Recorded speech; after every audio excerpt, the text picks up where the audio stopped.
Soren Kierkegaard was a Danish philosopher, theologian, and writer, often called the father of existentialism. Born in 1813, he spent his life exploring what it truly means to exist as an individual in a world filled with fear, doubt, and contradiction.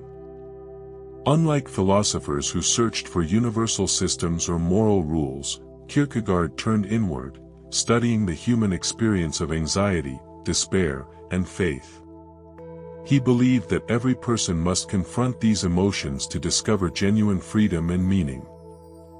For him, anxiety was not a weakness, but a sign of awakening, proof that we have the power to choose who we become.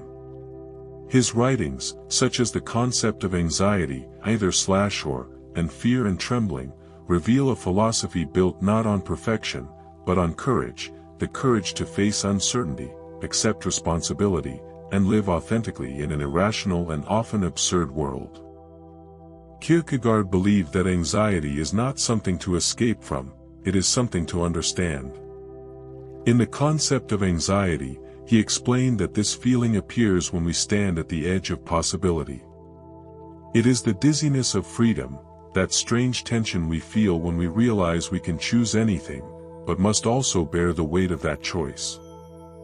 Most people try to silence this feeling by chasing distractions or comfort, but Kierkegaard saw anxiety as a teacher. It reminds us that we are free beings, not mechanical parts of society.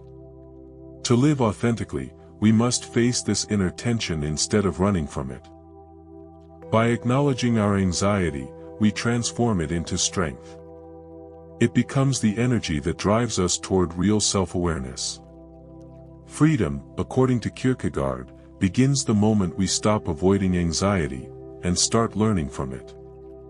Despair, for Kierkegaard, is not just sadness, it is a spiritual sickness that arises when we live disconnected from our true self.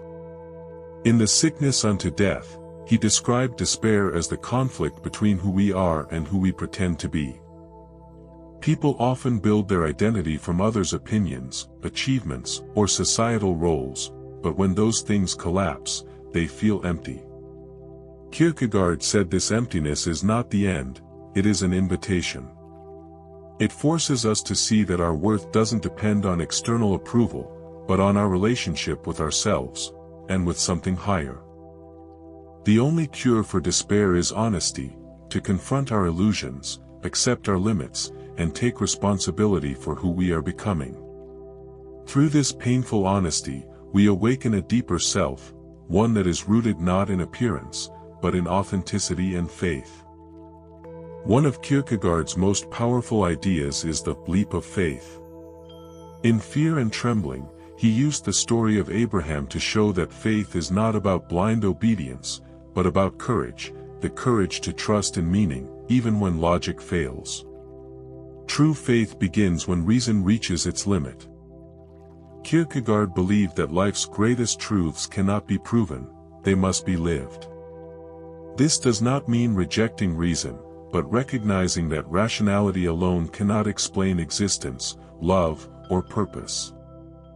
The leap of faith is the act of choosing commitment in the face of uncertainty, whether that means trusting God, pursuing love, or living according to one's inner calling. It is not comfort, but risk. And yet, only through this risk can a person experience the depth of what it means to truly believe, not with the mind, but with the whole self. For Kierkegaard, authenticity was the highest human goal. He observed that most people live as the crowd, following social norms, fearing judgment, and never questioning their own path.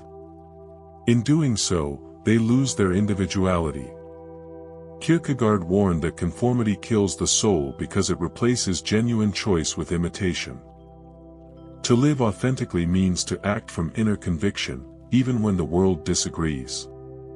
It means making choices not because they are easy or popular, but because they align with one's truth.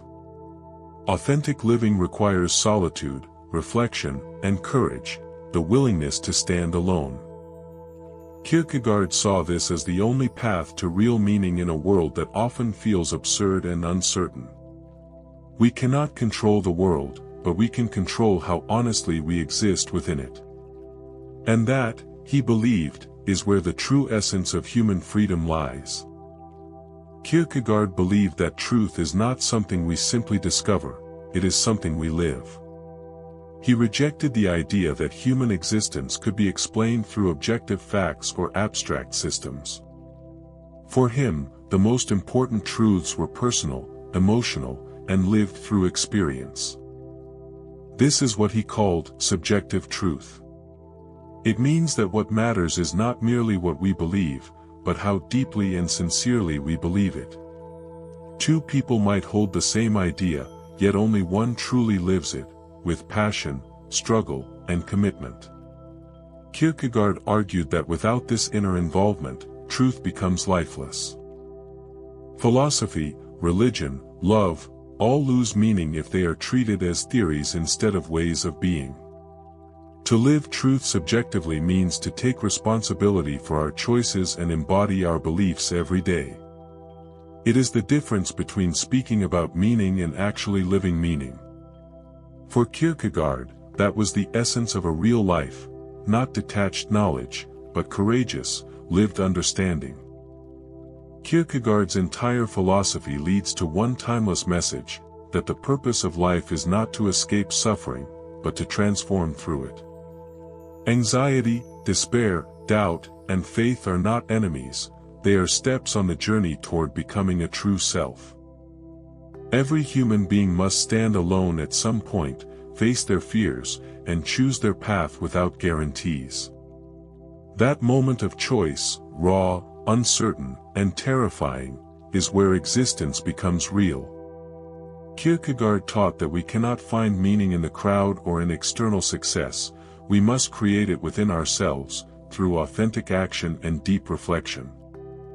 To live with courage is to live with awareness, to accept that life is uncertain, but still choose to engage fully with it.